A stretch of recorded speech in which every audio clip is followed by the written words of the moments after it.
नमस्कार मित्रों, मैं हूं आपका दोस्त आयतन झा इंस्पायर टू हिंदी से। और आज हम बात करने वाले एक ऐसे डिवाइस के बारे में जिसके बारे में अंधी हाइप है, इतनी हाइप है कि वो एक बार फट भी चुका है और वो वीडियोस गायब हो चुकी हैं। पर आपको और मेरे को पता है कि क्या होने वाला है। और आज हमें यहाँ पे नेहरू प्लेस में गीगा प्लस स्टोर पे, जहाँ पे ये लोग करते क्या है भाई, वी डू कस्टम बिल्ड्स। आपको कोई भी प्रोडक्ट चाहिए गीगाबाइट का, this is the place to come. हाँ, तो इस बात के लिए मुझे कोई पैसे नहीं मिले। ये लोग बहुत अच्छे लोग हैं, भले लोग हैं, इन्होंने मुझे वीडियो रिकॉर्ड करने दी यहाँ पे, तो इसलिए अगर आपको यहाँ पे कोई कस्टम पीसीस बनाने हैं या कुछ भी करना है, आप यहाँ पे आ सकते हैं। बढ़िया माल मिलता है किफ़ायती दामों पर। और ये लोग EMI भी देते हैं। EMI देते हो ना? EMI नहीं देते? EMI देते हो कि नहीं देते हो? अरे EMI नहीं देते ये लोग, मजा ना। अच्छा नहीं, आ जाना कोई दिक्कत। ठीक ठीक लगा देते हैं, अच्छे लोग हैं, भले लोग हैं, ठीक ठीक लगा देते हैं। तो दोस्तों शुरुआत करते हैं OnePlus Nord 2 के साथ। बहुत अंधी हाइप है यहाँ पे एंड लोग इतना मतलब पागल हो रखे हैं। मेरे जिम में 2 लोंडो ने यार फ़ोन खरीद लिया। और ये फ़ोन कैसा है, उसमें क्या अच्छा है क्या बुरा है, सब मैं आपको बताऊंगा। अंत तक टिके रहिए और शुरुआत करते हैं एक तड़कते भड़कते से सौंदर्य प्रदर्शन के साथ।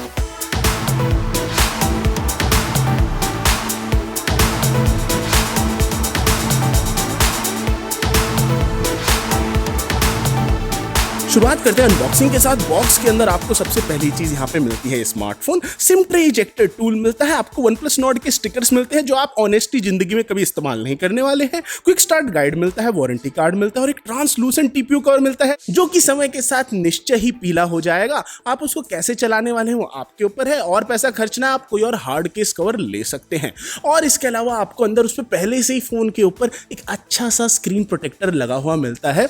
अच्छी बात यह है कि पहले आपको मिल रहा है, बट वो आपको प्रोटेक्शन एज सच ड्रॉप्स के अगेंस्ट नहीं देगा, तो टेम्पर्ड ग्लास लगाना ना भूलें। आपको अंदर एक बढ़िया सी मोटे वाली USB-A to USB-C केबल मिलती है जो कि 6.5 एम्पेयर तक के करंट को सपोर्ट कर लेती है। और अंदर आपको एक अडेप्टर भी मिल रहा है जो कि 65 वॉट तक की वॉप चार्जिंग को सपोर्ट करता है। अब आइए बात करते हैं बिल्ड और डिजाइन के बारे में। फर्स्ट और फॉरमोस्ट चीज जो आप नोटिस करेंगे इस फोन को हाथ में उठाते ही, वो ये कि बहुत ही हैंडी फोन है, बहुत ही सुंदर सा एकदम बाबू सा फोन है। आप चलाएंगे आपको लगेगा हाँ भाई पतला दुबला सा फोन है, एज अपोज टू बहुत सारे अन्य फोन जो मार्केट में मिलते हैं। और इसकी हैंडीनेस इस बात से है कि ये विड्थ इसकी थोड़ी सी कम है, लंबाई में थोड़ा सा ज्यादा है। वेट डिस्ट्रीब्यूशन बहुत ज्यादा बैलेंस्ड है इस फोन का, जिस वजह से जो ओवरऑल एक्सपीरियंस है ना हाथ में से चलाने का, वो बहुत ही सुंदर लगता है। 189 ग्राम्स पे वजन इसका बहुत ज्यादा हैवी नहीं है और डे टू डे यूसेज में काफी ज्यादा मैनेजेबल है। जस्ट 8.3 मिलीमीटर से थिन है, तो वो ओवरऑल जो स्लीक प्रोफाइल है इस डिवाइस की उसको एड ऑन करता है। अगर मैं बहुत सारे अन्य फोन से इसको कंपेयर करूं तो जो इंक्रीज लेंथ है ना इसकी, वो इसको एक हैंडी फोन बनाई थी कई बारी। और प्लास्टिक फ्रेम है इसका, ग्लास बैक और ग्लास फ्रंट के साथ, जिसपे कि कॉर्निंग गोरिल्ला ग्लास 5 की प्रोटेक्शन है। अब आपकी चॉइस है कि आप इसका कौन सा वर्जन लोगे। ये फोन 3 अलग अलग फिनिशेस में उपलब्ध है। कलर्स नहीं बोलूंगा मैं, उसको फिनिश बोलूंगा। अगर आप इसका ब्लू वर्जन लोगे तो वो ग्लॉसी फिनिश आपको देता है। अगर आप इसका लेदर वाला वर्जन लोगे तो एक फॉक्स लेदर ग्रीन कलर की फिनिश देता है। अगर आप इसका ब्लैक वाला ग्रेश वाला वर्जन लोगे तो वो एक ऑलमोस्ट मैट टाइप की फिनिश देता है। तो डिपेंडिंग अपॉन आप इसका कौन सा रंग चूज कर रहे हैं, आपका एक्सपीरियंस पूरी तरह से अलग हो जाएगा। हम लोग बहुत ही ज्यादा चमक धमक पसंद करने वाले लोग हैं, तो हमने ब्लू वाला कलर लिया जिसमें पूरी ग्लॉसी बैक है पीछे। स्क्रीन के ही अपडेट्स की बात की जाए तो असली जो अपडेट है वो है रिमूवल उस पिल शेप्ड नॉच का जो कि ओरिजिनल नॉर्ड में थी। इवन जो कटआउट है सेल्फी कैमरा का सामने की तरफ, वो काफी ज्यादा छोटा हो चुका है अब। बट अगर उसको आप साइड कर दें तो जो डिस्प्ले है वो ज्यादा बदली नहीं है। और अगर हम इनग्रेस प्रोटेक्शन की बात करें, और अगर आप ये सोच रहे होंगे कि ये लोंडा हैवी टर्न क्यों मार रहा है, इनग्रेस प्रोटेक्शन होती क्या है, तो इनग्रेस शब्द का अर्थ होता है कि कोई चीज अंदर घुस जाना, और इनग्रेस प्रोटेक्शन का मतलब ये हुआ कि IP रेटिंग कैसी है। तो इस पर कोई ऑफिशियली IP रेटिंग नहीं दी है, यहाँ पे बहुत अच्छे से पैसा बचाया इन लोगों ने। बट अगर आपको ये बात पता होगी कि जब हम सिम ट्रे स्लॉट को खोलते हैं तो वहां पे एक रबर गैस्केट लगा हुआ है, जिसका मतलब है कि अनऑफिशियली ये कुछ हद तक छींटे और फुहारों को रोक सकता है, पर स्विमिंग पूल में मत जाइएगा। जो इंटरनल चैसी इसका वो एल्यूमिनियम से बना हुआ है, और जो ग्रे सिएरा इसका वर्जन आता है उसमें जो मैट ब्लैक फिनिश है वो काफ़ी हद तक सुंदर सी है। जो ब्लू हेज वर्जन हमारे पास उसमें ग्लॉसी शाइनी लुक है, बट उस पर भी फिंगरप्रिंट्स उतना ज़्यादा दिखाई नहीं देते हैं। और जो ग्रीन वुड वर्जन है उसके ऊपर फॉक्स लेदर फिनिश है। अब भाई ब्लू हेज मॉडल को तो हमने बहुत ज़्यादा टेस्ट किया, फिंगरप्रिंट स्मजेस आ रहे थे, बट वो इतना शाइनी है कि भाई उस पर विजिबल ही नहीं हो रहे थे, तो तालियां बजाएं। जो ग्रीनवुड वर्जन है फॉक्स लेदर वाला, वो बहुत ही लिमिटेड एडिशन वर्जन है और अभी उसको भारत में आप खरीद नहीं सकते हैं। स्क्रीन बेजल्स जो है सामने की तरफ काफी हद तक थिन दे रखे हैं और जो इन डिस्प्ले फिंगरप्रिंट स्कैनर है वो फास्ट और एक्यूरेट है। बट अगर आप एम्बिएंट डिस्प्ले फीचर्स को इनेबल नहीं करोगे तो हर बारी आपको पावर बटन पर टैप करना पड़ेगा ताकि आप इन डिस्प्ले फिंगरप्रिंट सेंसर जो है उसको इस्तेमाल कर सके। बहुत ही दुखद सिचुएशन है। एम्बिएंट डिस्प्ले को आप इनेबल करिए, पावर सेविंग मोड पे इनेबल करिए कि एटलीस्ट आपको हर बारी उसका पावर बटन नहीं टैप करना पड़ेगा। जो सामने ईयरपीस दे रखा है फ्रंट पे, वो ऑल्सो डेवलप करता है एक स्पीकर के तौर पे स्टीरियो पेयर में। और अगर हम साउंड क्वालिटी की बात करें तो मैं बाद में करूंगा बात। बैक पे जो कैमरा बम्प है वो मिनिमल है आज के स्टैंडर्ड्स के हिसाब से और एक ट्रिपल कैमरा मॉड्यूल दे रखा है फ्लैश के साथ। डुअल टोन एलईडी फ्लैश है इसके अंदर। जो प्लास्टिक फ्रेम है साइड्स पे वो ग्लॉसी है और कर्व्ड है और ऐसा लगता है कि समय के साथ उस पर स्क्रैचेस आ सकते हैं और चिपिंग अवे हो सकती है उस मेटालिक पेंट की अगर आप कवर को ना इस्तेमाल करें तो। वॉल्यूम की जो है वो लेफ्ट साइड पे दे रखी है और प्रायोरिटी अलर्ट स्लाइडर और पावर की राइट साइड पे दे रखा है। एक स्मॉल डिजाइन डिटेल है बट मुझे जो साइड में जो अलर्ट स्लाइडर बटन के ऊपर सेरेटेड एजेस बने हुए वो बहुत सुंदर लगता है। नॉइस कैंसलेशन सेकेंडरी माइक्रोफोन है टॉप पे, बॉटम पे प्राइमरी माइक्रोफोन है, ड्यूल सिम ट्रे स्लॉट है, USB-C पोर्ट और एक स्पीकर यूनिट भी है। इस फोन की हैंडलिंग और पॉकेटेबिलिटी की बात करूँ तो वो मुझे जबरदस्त लगता है बिकॉज एक्चुअली में यूज करना और उसको पॉकेट में डाल के लाइक आगे पीछे आप जा रहे हो, बहुत सारे दुनिया भर के काम कर रहे हो, कहीं पे दिक्कत नहीं आएगी, वो चीज़ मुझे बहुत सही लगती है। एंड आजकल के बहुत सारे मॉडर्न फोन्स होते हैं जैसे मतलब ये फोन है ऐसे पूरा ऐसा लग रहा है कि पॉकेट उसने बाहर निकाल दिया, तो ये चीज़ मुझे OnePlus Nord 2 में नहीं दिखाई दी। 6.43 इंचेस पे इसकी डिस्प्ले उतनी ज़्यादा बड़ी नहीं है और ओवरऑल वेट बैलेंस मुझे सही लगा। और अगर आप लोग मुझे अच्छे से जानते तो आपको पता है कि मुझे छोटे छोटे और हल्के फुल्के फ़ोन बहुत पसंद है, तो वो चीज़ को यहाँ पे भी मैं देख पाया। जैसे Pixel 4 एक बहुत ही हैंडी फ़ोन था, वही चीज़ मुझे यहाँ पे एक्सपीरियंस करने को मिली। हैप्टिक फीडबैक के बारे में बात करें तो बहुत ज़बरदस्त थी, ऑलमोस्ट फ्लैगशिप लेवल का हैप्टिक फीडबैक मुझे यहाँ पे मिल रहा था, तो वो मुझे बहुत ही पसंद आया। अब आइए बात करते हैं इस फोन के डिस्प्ले के बारे में। डिस्प्ले एक ऐसी चीज होती है जो आपके एक्सपीरियंस को डिफाइन कर देती है। इसमें 6.43 इंच की लंबे वाली 90 hertz HDR10+ fluid AMOLED display है, फुल HD+ रेजोल्यूशन के साथ और कॉर्निंग गोरिल्ला ग्लास 5 की इसमें प्रोटेक्शन दे रखी है। HDR प्लेबैक YouTube पे बहुत ही बढ़िया काम करता है और इसमें वाइडबैंड L1 का सपोर्ट दे रखा है, बट अभी इश्यूज आ रहे हैं इसमें। नेटफ्लिक्स वगैरह पे आप HDR कंटेंट नहीं देख सकते हो। Amazon पे फुल HD कंटेंट भी सही से नहीं चल रहा है Amazon प्राइम पे। तो अगर आप एक ऐसे व्यक्ति हैं जिसके दिन रात सीरीज वगैरह देखने में निकल जाते हैं तो आपको दिल में बहुत ही दर्द होगा ये फोन लेने के बाद। तो अभी थोड़ा इंतजार कीजिए, सॉफ्टवेयर अपडेट्स के साथ ये चीज़ फिक्स हो सकती है। थोड़े बहुत वीडियो एनहांसमेंट फीचर्स यहाँ पे दे रखे हैं, बट ट्रस्ट में आधे ज़्यादा टाइम उनको ऑफ रखना ही बढ़िया होगा। जैसे कि AI रेजोल्यूशन बूस्ट दे रखा है जो कि लो रेजोल्यूशन वीडियोस की क्लैरिटी को एनहांस करता है। AI कलर बूस्ट दे रखा है जो कि दुनिया भर की सैचुरेशन डाल देता है वीडियो में। इन सब ऑप्शंस को आप ऑफ ही रखें तो ही बढ़िया रहेगा। और एक ऑप्शन है आपको मिलता है 60 हर्ट्ज सेटिंग चूज करने का या फिर 90 हर्ट्ज चूज करने का। अगर आप 90 हर्ट्ज चूज करते हैं तो बाय डिफॉल्ट ये फोन कभी कभी 60 हर्ट्ज पे जा रहा होगा जब आप वीडियोस देख रहे हो या कुछ और देख रहे हो, और कोई ऐसा ऑप्शन नहीं है कि आप फोर्स कर सके इसको हमेशा 90 हर्ट्ज यूज करने पे। ऐसा कोई ऑप्शन नहीं है यहाँ पे। जिनको बैटरी बचानी वो 60 हर्ट्ज पे फोन चला सकते हैं, बट यार इतना पैसा दिया है तुमने तो 90 पे ही चलाओगे, तो वो चीज़ एक बढ़िया इसकी। चलो एटलीस्ट 2021 के स्टैंडर्ड्स के हिसाब से कुछ हद तक हाई रिफ्रेश रेट यहाँ पे है। बट अगर आप थोड़ा और पैसा खर्च करते तो पोको F3 GT आपको मिल सकता है जो 120 हर्ट्ज पे चलता है। तो यार डिपेंड करता है कि आप कितना पैसा खर्चना चाहते हो। एंड आई थिंक कि लाइक डिस्प्ले की क्वालिटी ही अगर आपके लिए मायने रखती है तो आपको एटलीस्ट अपने ऑप्शंस पहले देख लेने चाहिए। जो इसी प्राइस रेंज में 3-4 फोन मिल रहे हैं उनको देख लो, सब कुछ देखो फिर सही चुनो। ऐसे मतलब जरूरी नहीं है कि इसी के बारे में इतनी हाइप बन गई तो जाके आंख मूंद के ले लेना है। हर एक फीचर आपको पता होना चाहिए। यही अगर मैं डिस्प्ले की और डिटेल में बात कर रहा था तो इसमें DCI P3 कलर गैमेट का सपोर्ट है जो कि तब यूज होता है जब आप विविड मोड पे होते हैं। जो OnePlus Nord फर्स्ट जनरेशन था उसकी मैक्सिमम ब्राइटनेस लिमिट 700 निट्स से ऊपर तक जाती थी, बट जो OnePlus Nord 2 है इसकी लिमिट भाई साहब 600 निट्स से ही ऊपर जाके कहीं पर रुक जाती है।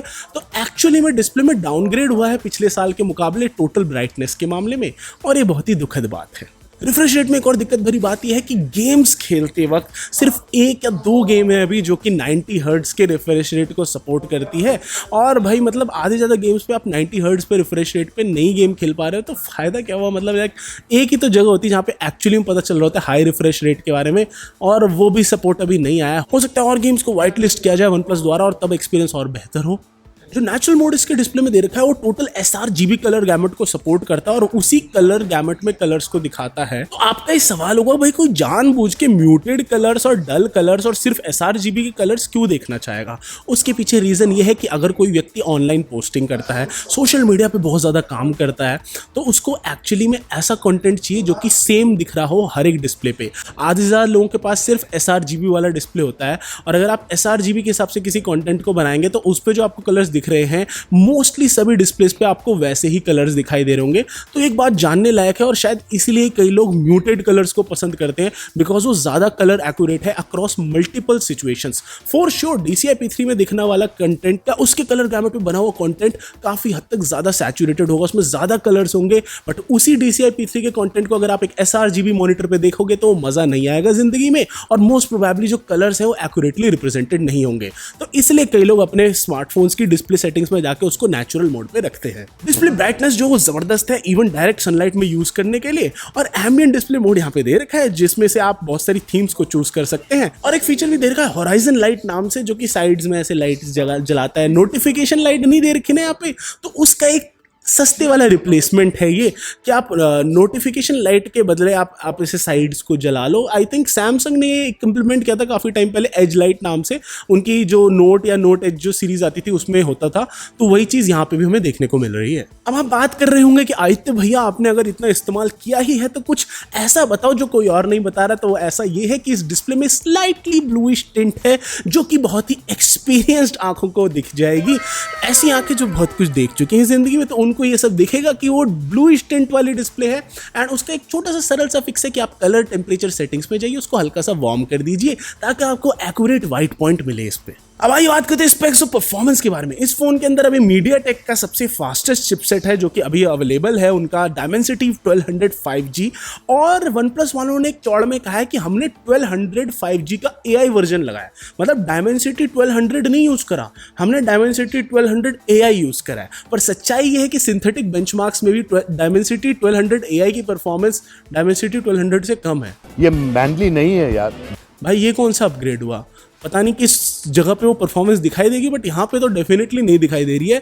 तो लेकिन ठीक है भाई, कुछ अलग करा है, AI टर्म यूज़ करा है, कहीं ना कहीं फ़ायदा होगा। मोस्ट प्रोबेबली शायद से जो उसका DSP होगा जो कि डिजिटल सिग्नल प्रोसेसर है कैमरा में, वो शायद कहीं पे इस्तेमाल करा होगा। कैमरा पे आते तो थोड़ा मैं और डिटेल में जाता हूँ। बाकी वहीं अगर मैं परफॉर्मेंस की बात करूँ, जो Dimensity 1200 है उसकी रॉ परफॉर्मेंस ऑलमोस्ट स्नैपड्रैगन 870 के बराबर है। ऑक्टा कोर चिपसेट है, एक बिग कोर कॉन्फ़िगरेशन है और 3 स्मॉलर कोर है यहाँ पे, 4 पावर सेविंग कोर है। Mali G77 GPU के अंदर जिसमें 9 कंप्यूट यूनिट्स हैं, 6 या फिर 8 या फिर 12 GB LPDDR4X रैम के साथ ये आता है, और 128 या फिर 256 GB UFS 3.1 स्टोरेज आपको यहाँ पे मिल रही है।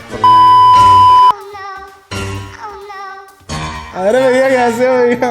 अरे भैया रिव्यू चल रहा है भैया, ये ओ भाई आदित्य भाई की वीडियो लगा ये लो भाई, बैठे बैठे सैलरी आ रही है, मेरे को कमाने नहीं देंगे। ओ भाई सांस आने दो भाई, सांस आने दो। जो Dimensity 1200 चिपसेट है वो एग्जैक्टली स्नैपड्रैगन 870 जितना पावरफुल नहीं है।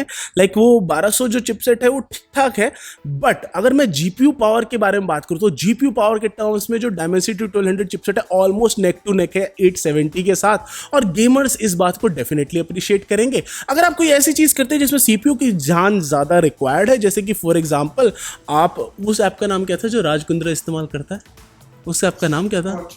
अगर आप हॉटशॉट के यूज़र हैं, आप ज़्यादा वीडियोस एडिट करके डाल रहे हैं वहाँ पे, तो आपको शायद उस पावर की ज़रूरत हो सकती है। हंस क्यों रहे हो भाई? अच्छी वीडियो बन रही है, ऐसा हंस क्यों रहे हो यार? कैसे लोग हैं यार समाज में यार, हंसने लग जाते हैं यार ये तो। तो अगर आप ऐसे कोई यूजर है तो आपको वो रॉ पावर मिस होगी यहाँ पे, जो कि 1200 CPU में नहीं है, जो 870 के अंदर थी। और एक हाई परफॉर्मेंस मोड भी दे रखा है यहाँ पे बैटरी सेटिंग्स में, बट बैटरी लाइफ एक हिट लेगी अगर आप उसको इनेबल करते हैं, तो मोस्टली आई वुड रिकमेंड कि उसको आप ऑफ रखें। अब वन प्लस जो है अभी उसकी समाज में बेइज्जती हुई थी काफ़ी ज़्यादा, वो इस वजह से बिकॉज वन प्लस ने बहुत सारे ऐप्स के लिए जो उसका बिग CPU कोर है उसके एक्सेस को स्टॉप कर रखा था कोड लेवल पे। तो सपोज करो कि आप गूगल क्रोम हो, आपको उसके हाईएस्ट कोर तक का ऑप्शन मिल रहा है यूज करने का, तो क्रोम की परफॉर्मेंस डेफिनेटली बेटर आएगी। हो सकता है मेरा दोस्त रॉबिन यहाँ पे, रॉबिन एक बार आप फ्रेम में आइए please sir. Please robin sir अब फ्रेम में आइए। हो सकता है मेरा दोस्त रॉबिन यहाँ पे कल को एक ब्राउज़र बनाना चाहे। हाँ आप जा सकते हैं, हो गया। हाँ हाँ मैं वही बोल रहा हूँ, हो सकता है मेरा दोस्त रॉबिन कल को एक ब्राउज़र बनाना चाहे, और अगर वो ब्राउज़र बनाना चाहे और उसके उस ब्राउज़र के कोड को वाइट लिस्ट न करे ये लोग, तो ब्राउज़र स्लो चलेगा, बिकॉज उस ब्राउज़र को जो हाई परफॉर्मेंस कोर का एक्सेस ही नहीं दिया गया है। तो अगर वो चीज़ स्लो चलेगी तो आप बाय डिफॉल्ट सोचेंगे कि रॉबिन भाई को ब्राउज़र बनाना आता ही नहीं, नकली काम कर रहे हैं। आप ये सोच सकते हैं, ऐसा संभव है। और अगर आप ऐसा सोचते हैं तो फिर बहुत दिक्कत हो जाएगी, बिकॉज ये एक्चुअली में OnePlus ने कोड लेवल पे दिक्कत करी है कि कोई उसकी परफॉर्मेंस को ज़्यादा यूज़ नहीं कर पा रहा। तो इस पे अभी काफ़ी ज़्यादा बवाल उठा था बीच में पास्ट में, और OnePlus अभी इस पे उन्होंने स्टेटमेंट दी कि वो जल्दी जल्दी अपडेट करेंगे, कोड वगैरह ठीक करेंगे, और जब वो हो जाता है तो चीज़ें मज़ेदार हो जाएंगी। हर एक ऐप जो है वो हाई परफॉर्मेंस जो बड़े वाला कोर है उसको यूज़ कर पाएगा। देखते हैं कितना टाइम लगता है वो अपडेट आने में। परफॉर्मेंस इन जनरल जो है वो काफ़ी हद तक बढ़िया है, और मेरे को ऑलमोस्ट लाइक स्नैपी एक्सपीरियंस लग रहा था। और यार ये मैं कह सकता हूँ कि डेफिनेटली कुछ सालों तक तो चल ही जाएगा। हमारे पास 12/256 GB वाला वर्जन था, और नीडलेस टू से इस पर सारी गेम्स बढ़िया चल रही थी, मज़ा आ रहा था ज़िंदगी में। और घंटों घंटों गेमिंग करने के बाद भी मुझे ऐसा नहीं लग रहा था कि फ़ोन गर्म हो रहा था, और मैं और देर भी खेल पा रहा था। थर्मल थ्रॉटलिंग वगैरह यहाँ पे उपलब्ध नहीं है बिल्कुल भी। अच्छी तरीके से Dimensity 1200 AI सब कुछ हैंडल कर रहा था। और जो ग्लास है बैक पे वो कुछ कुछ पॉइंट्स पे गर्म होता है, कैमरा बम्प के जस्ट नीचे जहां पे एग्जैक्टली वो चिपसेट स्टोर्ड है। अन्य जगहों पे उतना ज़्यादा गर्म नहीं हो रहा था फ़ोन, एंड रिस्पेक्टेबल टेम्परेचर्स थे, तो गेमर्स को ये चीज़ काफ़ी पसंद आएगी। और वहीं अगर मैं गेमिंग की और डिटेल में बात करूँ तो 60 FPS गेमिंग इस पर पॉसिबल है। आप लंबे समय तक हाई और एक्सट्रीम सेटिंग्स पे खेल सकते हैं। स्मूथ और एक्सट्रीम पे BGMI इस पे चल जाती है। बैटल ग्राउंड मोबाइल इंडिया, जिन लोगों को नहीं पता हो, PUBG का नाम बदल चुका है अभी। और अगर और अन्य गेम आप खेलना चाहोगे, जैसे कि अच्छा वो पीछे एक बंदा खड़ा है, वो कह रहा है उसको नहीं पता है, भैया आप आइए, लोगों को आपका चेहरा देखना है भैया, जल्दी जल्दी। यहाँ पे ऐसे ऐसे लोग हैं समाज में जिनको अभी तक पता नहीं है कि PUBG का नाम बदल के BGMI हो चुका है। आपको कैसे लग रहा है? अच्छा लगा? नहीं ये कुछ नहीं करेंगे ये बंदे, यार दुखी कर रखा है इन लोगों ने। तो ऐसे लोग हैं अभी जिनको ये पता नहीं कि PUBG का नाम BGMI हो चुका है। तो आप समझ सकते हैं कि कितनी मेहनत लगती है ऐसी वीडियोस को बनाने में। तो अगर आप यहाँ तक देख चुके हैं, अभी जाइए अपने किचन में अपना स्नैक्स व्नैक्स रिफिल करिए, क्योंकि यार बहुत बड़ी वीडियो हो चुकी है ऑलरेडी, और बहुत शक्ति लगती है ऐसी वीडियो देखने में, बनाने में भी बहुत लग रही है। जाओ भर के आओ, मैं थोड़ी देर घूम के आता हूँ। 2 hours later. और मैं वापस आ चुका हूँ। मैं निहायत ही बेशरम आदमी हूँ, 30 मिनट और तो मैं वीडियो खींचूंगा ही खींचूंगा। तो जो लोग अपने प्लेट भर के ले आए हैं, चाय कॉफ़ी ले आए हैं, आपके लिए तालियां। फोन के अंदर इनबिल्ट FPS मीटर तक दे रखा है, तो एक बहुत ही जबरदस्त बात है इसकी। कैमरा के बारे में बात करते हैं। बिगेस्ट अपग्रेड्स अभी तक का प्रीवियस नॉर्ड के मुकाबले अभी मुझे लग रहा है 50 मेगापिक्सल का जो प्राइमरी कैमरा सेंसर है वो है। सोनी के द्वारा ये कैमरा सेंसर प्रोवाइड किया गया है। IMX 766 क्वाड बेयर सेंसर है, OIS भी है इसके अंदर। 1 micrometre pixel size, face detection, auto focus, f1.88 aperture और डेडिकेटेड नाइट मोड यहाँ पे दे रखा है। बाय डिफॉल्ट अगर आप इसमें फोटोज ले रहे हैं तो आपको 12.5 मेगापिक्सल की फोटो मिल रही है, जो कि वो डाउन सैंपल्ड है वो 50 मेगापिक्सल के सेंसर से। एक मोड दे रखा है जिसमें आप डायरेक्टली 50 MP की फोटो ले सकते हैं। और अगर आप एक थोड़े दिमागदार व्यक्ति हैं कि आप वो 50 MP के मोड पे फोटो लें एंड बैठ के फोटोशॉप में उस 50 MP को 12.5 MP पे डाउन सैंपल करें, तो आपको एक्चुअली में बेटर फोटो मिल जाएगी एज अपोज टू डायरेक्टली इसमें 12.5 MP की फोटो लेने के बजाय। बट इतना टाइम किसके पास है जिंदगी में? हम लोग सारे बिजी लोग हैं यहाँ पे। कई लोग तो ये वीडियो का लेंथ ड्यूरेशन देख के स्किप कर चुके होंगे, तो वैसे ही लोगों के पास जिंदगी में टाइम नहीं है और ये कोई भी नहीं करने वाला।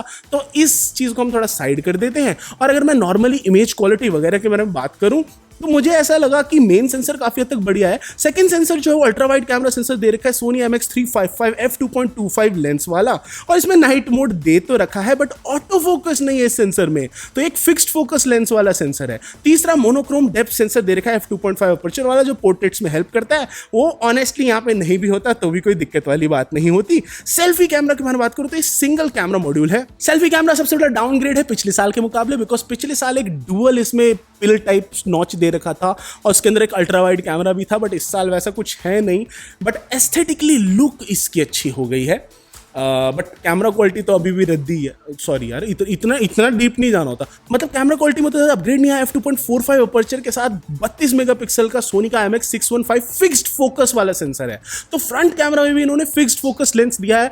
अगर आपको मैं बताऊं, फिक्स्ड फोकस लेंस का मतलब ये होगा कि जैसे आपने हाथ का डिस्टेंस रखा, इस डिस्टेंस तक मोस्ट प्रोबेबली वो कैमरा जबरदस्त काम कर रहा है। बट अगर आप चाहेंगे कि थोड़ा आप अपने फोन को पास ले आए या आप अपने फेस का क्लोजअप लेना चाहेंगे, तो वो कैमरा सेंसर आपके फेस पे फोकस ही नहीं कर पाएगा, क्योंकि उसका फिक्स्ड फिक्स्ड फोकस लेंथ है कि मान लो इतना डिस्टेंस होगा, ये फिक्स्ड फोकस है, इससे दूर ले गए तो आप पे वो फोकस कर लेगा बिकॉज उसका अपर्चर उतना अलाउ करता होगा, बट अगर आप पास लाए तो आपके फेस पे फोकस नहीं कर पाएगा। हो सकता है आप मेरी तरफ फोड़े बहाना चाह रहे हो फोन को पास रख के, पर वो संभव नहीं होगा बिकॉज यहाँ पे फिक्स्ड फोकस लेंस है। तो ये बातें आपको पता होनी चाहिए। और अगर हम और अन्य चीजों की बात करें तो 32 मेगापिक्सल की इमेजेस यहाँ से निकल के आ रही हैं। अगर आप बैठ के उसको सॉफ्टवेयर में 32 से 8 मेगापिक्सल पे डाउन सैंपल करेंगे तो आपको एक्चुअली में ज्यादा बेटर क्वालिटी मिल जाएगी, बट किसी के पास इतना टाइम नहीं है जिंदगी में। मेरे हिसाब से इनको सॉफ्टवेयर अपडेट के थ्रू ये फीचर ला देना चाहिए।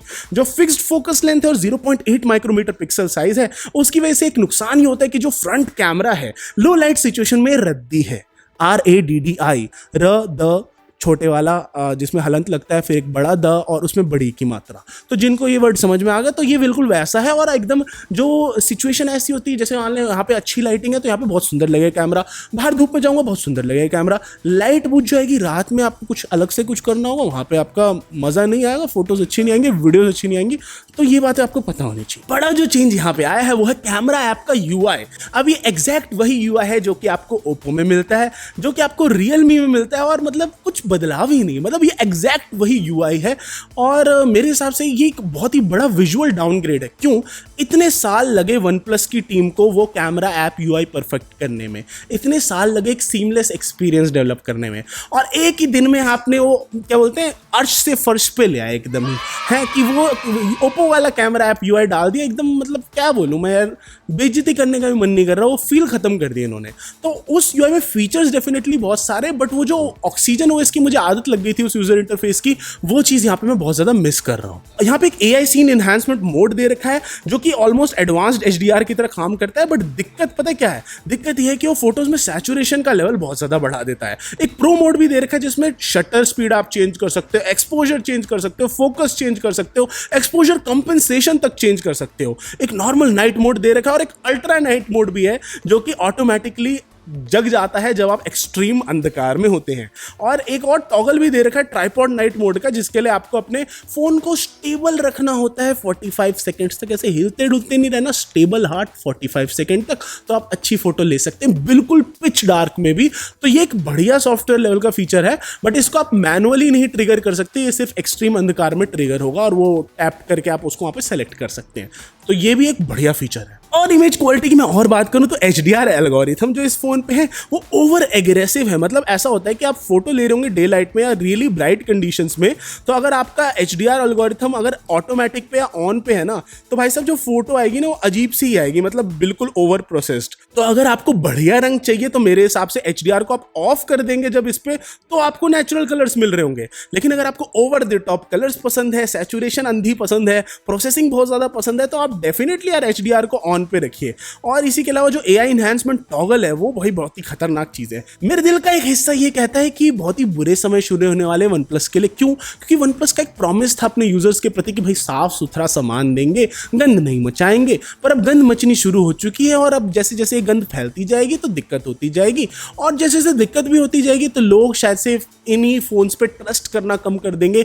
इतने साल इतना पैसा लगा के जो एक इमेज बनी है वो नीचे हो जाएगी। और जैसे जैसे दिन आगे बीतते जाएंगे और भी अन्य फीचर्स और अननेसेसरी दुनिया भर के कैमरा ऑप्टिमाइजेशन से यहाँ पे आते जाएंगे ओप्पो के सॉफ्टवेयर से OnePlus के अंदर, और ये किसी के लिए भी बढ़िया नहीं होगा। यहाँ पे ऑप्टिकल जूम नहीं दे रखा, और जो बेस्ट आपको मिलेगा वो ये मिलेगा कि 2x आपको उसके अंदर डिजिटल क्रॉप मिल रहा होगा जो जूम कर रहा होगा उसी इमेज के अंदर।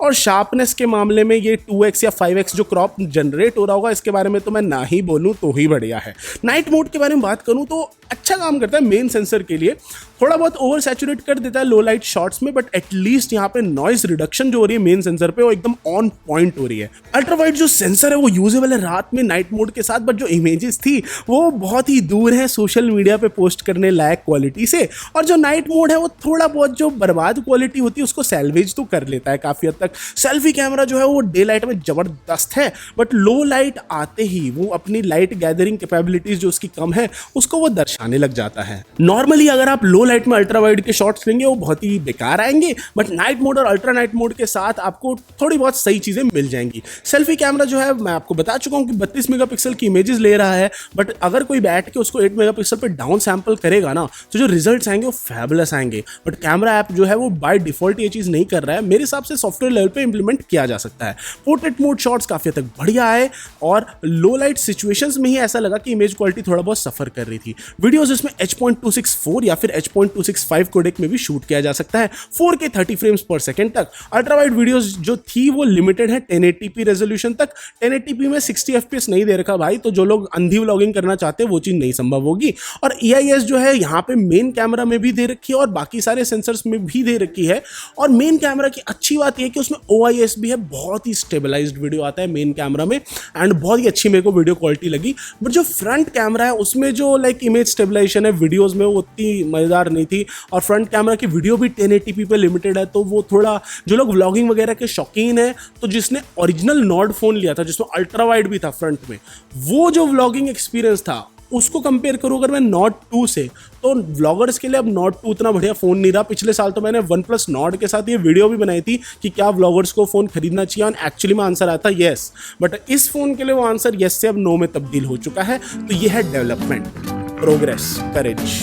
4K वीडियो क्वालिटी जो है मेन कैमरा से वो सुंदर और बहुत ही बढ़िया है। AI मोड दे रखा है 1080p में वीडियोस के लिए भी, जो कि एक्चुअली में बढ़िया क्वालिटी निकालता है। एक्सटर्नल माइक्रोफोन्स यहाँ पे सपोर्टेड हैं और आपको उसके लिए बस एक साउंड सेटिंग को चेंज करना पड़ेगा सेटिंग्स में जाके, और बाकी सब तो लाइक वीडियो के मामले में काफ़ी हद तक सही है। अब आइए बात करते हैं बैटरी के बारे में। 4500 mAh यहाँ पे बैटरी दे रखी है। जो ओवरऑल कैपेसिटी है वो पिछले साल के नॉर्ड से बढ़ी गई है और बैटरी लाइफ भी पिछले साल के नॉर्ड के मुकाबले एटलीस्ट 2-3 घंटा ज़्यादा टिकती है। यहाँ पे कोई वायरलेस चार्जिंग नहीं है और रिवर्स वायरलेस चार्जिंग का भी सपोर्ट नहीं है Nord 2 पे, बट अच्छी बात यह है कि 65 वॉट की जो वॉप चार्जिंग को सपोर्ट करता है। भाई साहब इतना फास्ट वॉप चार्जर है इसका कि 65 वॉट का वो चार्जर जो है 0 से 100% चार्ज कर देता है जस्ट 30 मिनट के ऊपर में, मतलब लाइक आधे घंटे में आपका फोन पूरा 100% चार्ज हो जाता है। बहुत ही खतरनाक चीज़ है।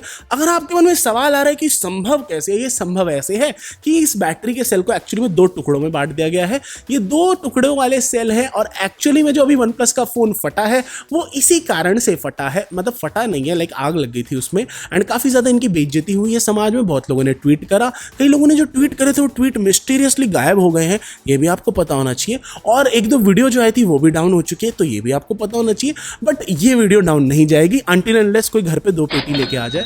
तो अगर कोई देख रहा है तो you always know where to find me. हाँ, तो अगर ऐसा हो जाता है तो इसके अलावा अगर मैं इसी चीज़ के बारे में बात करूं कि ऐसा क्यों हुआ, OnePlus का कहना यह कि यहाँ पे 12 टेम्परेचर सेंसर्स इन्होंने दे रखे हैं उन बैटरीज के आसपास, जिसका काम ये है देखना कि ओवरहीट ना हो और तेजी से फ़ोन चार्ज हो जाए। तो वो जो तेजी से फ़ोन चार्ज हो जाए वो एक्चुअली में वो प्रॉमिस काम करता है। सोचो यार, मेरे जिम में 2-2 लॉन्डो ने फ़ोन ले लिया, ऐसी थोड़ी ले लिया, कुछ तो बात देखी होगी। तो उनके फ़ोन बहुत तेज़ी से चार्ज हो रहे हैं और जब तक वो जिम करते हैं तब तक उनका फ़ोन साइड में चार्ज भी हो जाता है, तो वो एक बढ़िया बात है। और like on paper battery experience काफ़ी हद तक सही है। 6 से 7 घंटे का स्क्रीन ऑन टाइम प्यार से मिल रहा है, 1 डे बैटरी लाइफ इजीली मिल रही है। और सबसे बड़ी बात यह है कि अगर आप यूज़ करके इस फ़ोन को ख़त्म भी कर दे रहे हैं तो आधे घंटे में आप इसको पूरा 100% चार्ज कर सकते हैं, जो कि इसको एक बहुत ही लाइक नेक्स्ट लेवल का प्रोडक्ट बनाता है। अगर हम बात करें कनेक्टिविटी के बारे में तो आपको ऐसा लग रहा होगा कि कनेक्टिविटी बहुत बढ़ चुकी है बिकॉज कलर्स अचानक से चेंज हो गए, ऐसे लाइट ज़्यादा हो गई है। तो हाँ, कनेक्टिविटी यहाँ पे बहुत अच्छी दे रखी है। Dimensity 1200 AI जो चिपसेट है इसमें 5G बैंड्स ऑलमोस्ट सारे सपोर्टेड है। In terms of being future proof, definitely यार ये फ्यूचर प्रूफ है। इसमें 5G बैंड्स जितने सपोर्टेड है वो आपकी स्क्रीन पर लिखे आ रहे होंगे। इसमें LTE एडवांस सपोर्टेड है, कैरियर एग्रीगेशन सपोर्टेड है, यानी कि 1.2 Gbps तक डाउनलोड स्पीड्स आपको प्यार से मिल सकती हैं। And like in general day to day performance की नेटवर्क स्पीड्स कैसी हैं वो मुझे बहुत ज़बरदस्त लगी यहाँ पे। और कनेक्टिविटी की और बात करूँ, ब्लूटूथ 5.2 को ये सपोर्ट करता है। यहाँ पे सब 6 गीगाहर्ट्ज़ के 5G का भी सपोर्ट है। यहाँ पे dual SIM 5G stand by तक का सपोर्ट है, डुअल बैंड वाईफाई का सपोर्ट है, वाईफाई 6 का सपोर्ट है, NFC का सपोर्ट है, VoLTE, Vio वाईफाई, मतलब इतना सब कुछ सपोर्टेड है कि भाई बंदा खुश हो जाएगा ये एक चीज़ देख के। यहाँ पे AAC ब्लूटूथ ऑडियो कोडेक का सपोर्ट है, aptX HD LDAC audio codec, इन सभी चीज़ों का सपोर्ट है और वो मुझे बहुत ही सही लगा। अब आइए बात करते हैं साउंड एक्सपीरियंस के बारे में। ये जो डिवाइस है है इसमें टॉप ईयर पीस के ऊपर आपको एक मतलब साउंड स्पीकर मिल रहा है और एक बॉटम फायरिंग स्पीकर मिल रहा है। बॉटम फायरिंग स्पीकर के मुकाबले जो टॉप स्पीकर है उसका ऑडियो आउटपुट काफ़ी ज़्यादा कमज़ोर है और उसमें बेस कम है और मैक्सिमम वॉल्यूम भी उसकी थोड़ी सी कम है, बट ओवरऑल जो ऑडियो आउटपुट आता है वो काफ़ी हद तक लाउड और पंची है। उसमें मुझे लगा थोड़ा बहुत बेस लैकिंग है,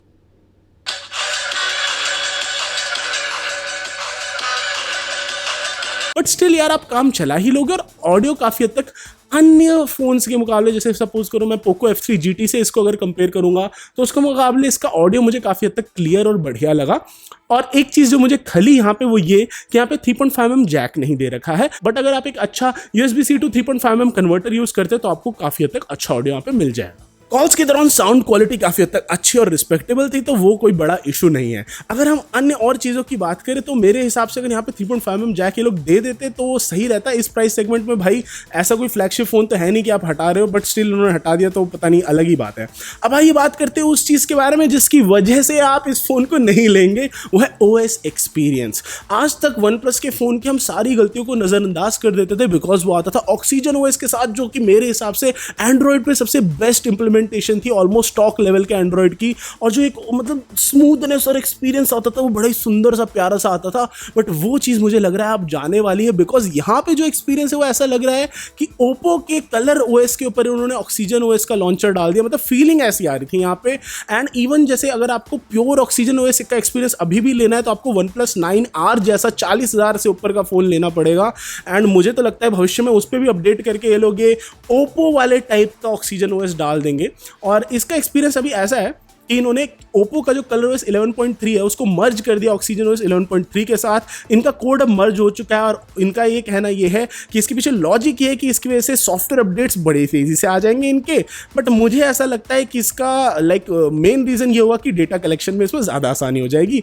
OnePlus का क्लेम तो ये है कि भाई ऑक्सीजन OS यहाँ पर टिकेगा लंबे समय तक, बट अपना विश्वास तो भाई ऑलरेडी टूट चुका है। और प्रेम एक छोटा सा प्यारा सा डोर होता है जो एक बार टूट जाता है तो दोबारा बंधता नहीं है। तो मेरे को ऐसा लग रहा है कि जिन्होंने प्रीवियसली ऑक्सीजन OS के भरोसे पे OnePlus के डिवाइसेस ले लिए, अब उनको कितना दर्द हो रहा होगा, क्योंकि उनको अंदर से पता है कि टिकटॉक बॉम्ब की तरह ये समय बीतता जा रहा है और हो सकता है भविष्य में अचानक से कोई ऐसा अपडेट आ जाए और इनका फ़ोन ऑलमोस्ट कलर OS के एक्सपीरियंस जैसा हो जाए, और जिस चीज़ के लिए उन्होंने उतने पैसे दिए थे पहले और वो चीज़ आज उनको नहीं मिलेगी। ये चीज़ उनके साथ हो सकती है। एंड ये मुझे एक बहुत ही बेकार अप्रोच लगता है। ये अप्रोच नहीं होना चाहिए था, बट अब OnePlus की टीम तो भाई डिसबैंड हो चुकी है तो क्या ही कह सकते हैं। अब यहाँ पे सारे शॉट्स ओप्पो के हाथ में है और वो तो चाहते यही है कि ये धीरे धीरे ओप्पो जैसा ही हो जाए एंड इसका जो यूनिक सेलिंग पॉइंट था वो ख़त्म हो जाएगा। बट अगर हम अपनी अंदर की ये जो भड़ास है इसको साइड करें और लॉजिकली फैक्ट्स को देखें तो लॉजिकली फैक्ट्स को देखने पे नज़र आता है कि एक्सपीरियंस अभी भी काफ़ी हद तक स्मूथ है, एनिमेशंस काफ़ी हद तक स्मूथ है। और अगर आप पहली बार जब सेटअप कर रहे होंगे और अगर आप ऑक्सीजन OS वाले यूज़र इंटरफेस आइकन्स और ऑक्सीजन OS की जो टाइपोग्राफी है उसको नहीं चूज़ करेंगे तो एक्सपीरियंस ऑलमोस्ट ओप्पो के स्मार्टफोन्स जैसा हो जाएगा। तो मेरे हिसाब से इनिशियल सेटअप करते वक्त यार चुनना ठीक से, वरना दिक्कत हो सकती है। और अन्य और क्या चीज़ें यहाँ पे आई है, इसमें अडेप्टिव ऑक्सीजन सैंस का फॉन्ट आया, वो मुझे बहुत ही ज़बरदस्त फीचर लगा। और इसी के अलावा एक और क्विक लॉन्च फीचर है जो कि कन्वीनियंस टूल्स में पाया जा सकता है। ये फिंगरप्रिंट स्कैनर की मदद से लॉन्ग होल्ड एक्शंस के बेसिस पे अलग अलग ऐप्स को चलाने में आपकी हेल्प करता है। स्टॉक एंड्रॉयड की जैसा जो लुक था ऑक्सीजन OS का वो तो भाई अब कुछ समय से जा ही चुका है, बट अभी भी यार काफ़ी हद तक स्मूथ और फास्ट है। आपको ऐप ड्रॉअर यूज़ करना है या नहीं करना है ये अभी आपके ऊपर है। और zen mode, inbuilt games application, ये सारे फीचर्स अभी भी मौजूद है। बहुत सारे एप्लीकेशंस ऐसे हैं जो OnePlus के खुद के दिए हुए, जैसे कि गैलरी ऐप हो गया, फाइल मैनेजर हो गया, नोट्स ऐप हो गया, वेदर एप्लीकेशन हो गया। पर जो डायलर है वो गूगल द्वारा दिया गया है तो कॉल रिकॉर्डिंग संभव नहीं होगी। अगर आपको अपनी दुखी गर्लफ्रेंड के कॉल्स को रिकॉर्ड करना है तो वो यहाँ पे संभव नहीं होगा। और मतलब आप ऐसी कोई चीज़ नहीं कर सकते बिकॉज गूगल की डायलर में अगर आप कॉल रिकॉर्डिंग करते हैं तो सामने वाले को एक बीप सुनाई देती है। थर्ड पार्टी सॉल्यूशन या फिर रूट करके शायद ये चीज़ संभव हो, बट जो लोग कस्टम रोम लवर्स हैं उनको ये बात पता होनी चाहिए कि मीडियाटेक के डायमेंसिटी 1200 चिपसेट पे शायद कस्टम रोम का भी सपोर्ट उतना ज़्यादा ना हो। एक और चीज़ जिसने मुझे काफ़ी ज़्यादा दुखी सा कर दिया वो ये था कि जब ये फ़ोन रीस्टार्ट हुआ ना अपडेट्स अप्लाई करने के लिए ऑक्सीजन OS के, सब कुछ यहाँ पे चाइनीज़ पे लिखा हुआ था। भाई मैं वैसे ही मन में ये सोच के गया कि OnePlus एक ग्लोबल लेवल का ब्रांड है और मैं वो फ़ोन उस प्रॉमिस पे उठा के लाता हूँ और फिर जब अपडेट होता है तो सब कुछ उसकी स्क्रीन पे चाइनीज़ पे लिखा आता है। एक सेकंड में ट्रस्ट जीरो हो जाता है और हमें खुद नहीं पता भाई वो स्क्रीन पे क्या लिखा हुआ है, क्या करना चाह रहा है। अगर वो वो फास्ट बूट भी लिखा हुआ है तो शायद से वो चाइनीज़ में लिखा हुआ है। एंड कोई भी यूज़र अगर अपडेट स्क्रीन वैसी देखेगा तो अगर वो टेकी यूज़र नहीं होगा तो मे बी वो कहीं भड़क भी सकता है कि भाई ये क्या मजाक हो रहा है। मैं तो सोचता था वन प्लस एक अलग कंपनी है, बट यहाँ पे तो अलग ही सीन चल रहा है। तो ये एक ऐसी चीज़ है जिसके बारे में आपको पता होना चाहिए। अब इतना ज़्यादा मैंने इसके बारे में आपको सही सही चीज़ें बताई और इसकी जो खामियां थी वो तो मैंने बताई है बहुत ज़्यादा बढ़ा चढ़ा के, क्योंकि मैं हूँ ही नहीं आती गिरा हुआ आदमी। लेकिन आपको ये बात और पता होनी चाहिए कि क्या ये फ़ोन लेने लायक है कि नहीं। आप अपनी भड़ास को साइड रखें, आपको जो वन प्लस के प्रति पर्सनल दुश्मनी है उसको आप साइड रखें, एक लॉजिकल तथ्यों पे आप ध्यान दें। तो तथ्यों पे ध्यान देके ये पता चलता है कि ये फ़ोन अभी उपलब्ध है 29,999 रुपये पे 8 128 GB वर्जन के लिए, और 34,999 रुपये पे आपको मिलता है इसका 12/256 GB वाला वर्जन जो हमने लिया। कॉन्स जो है इसमें लाइक दिक्कतें जो है वो मैं आपको ऑलरेडी काफ़ी सारी बता चुका हूँ।